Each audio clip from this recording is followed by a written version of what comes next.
Have you ever heard the phrase less is more? How can having less of something somehow mean you end up with more? But stay with me, there's much more behind that simple idea than it seems. The magic of less. Thinkers throughout history, from ancient Greeks to modern minimalists, have praised the power of simplicity. They argued that by clearing out the clutter, not just in our closets, but in our minds and daily lives, we can actually find more joy, freedom, and purpose. Epicurus, an ancient philosopher who adored simplicity, believed the key to happiness was appreciating basic pleasures. For him, a great day was a loaf of bread, some water, and a good talk with friends. No fancy dinners, no expensive wines. He found joy in the tiny things, the taste of simple food, and the sound of laughter. In a way, Epicurus was the first real less is more guy. He believed that by keeping our desires small, and not chasing luxury all the time, we could find real happiness. You wouldn't catch him scrolling through an ancient version of Instagram, jealous of the rich and famous. He was too busy enjoying his basic meals and deep thoughts. The Stoics also taught that happiness comes from within, not from material things. They said that by limiting our desires, we avoid the frustration of wanting things we don't get. After all, if you don't want much, you're rarely disappointed. They were basically the ancient version of people who live out of one backpack and talk about how freeing it is. The Buddha also emphasized simplicity. He taught the middle path. The idea of finding balance, not overindulging but not living like a hermit either.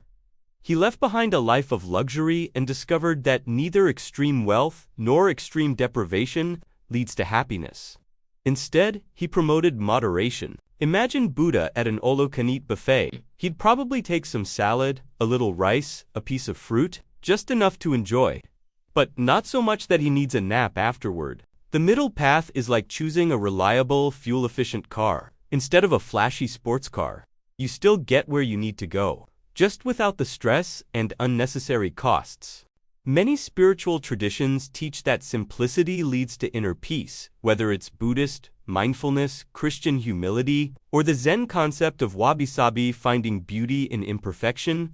Simplicity is the common thread. It's about stripping away the unnecessary so you can focus on what really matters. These teachings remind us that simplicity isn't just about decluttering your home or your schedule. It's also about decluttering your mind and your heart. It's about finding clarity, purpose, and living in harmony with yourself and the world around you.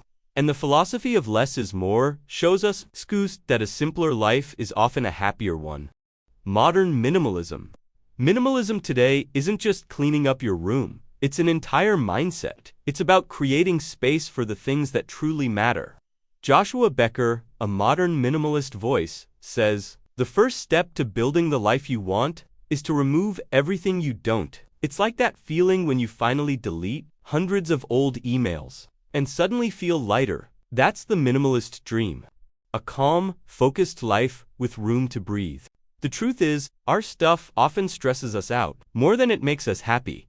We worry about keeping it safe, maintaining it, or whether we should have bought a better version. It's like being stuck in a bad relationship. You don't know how to leave. That clutter doesn't just fill physical space. It fills mental space too. It's hard to feel calm when you're tripping over random things and can't find your keys under a pile of who knows what. A simple life, on the other hand, is like standing in a wide open field. You can breathe, you can think, you can finally relax. The joy of JOMO?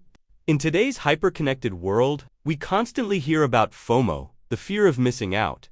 But have you heard of JOMO? The joy of missing out? The joy of not packing your schedule with endless events. The relief of not chasing every new gadget, and the happiness of simply being present. So maybe we should take a hint from both ancient and modern thinkers and try living a little lighter. Life is too short to be buried under stuff, obligations, and unnecessary stress. Let's laugh more, love more, and maybe own a little less. And remember, it's totally okay to say, "No thanks, I'm enjoying the sunshine." That's it for now.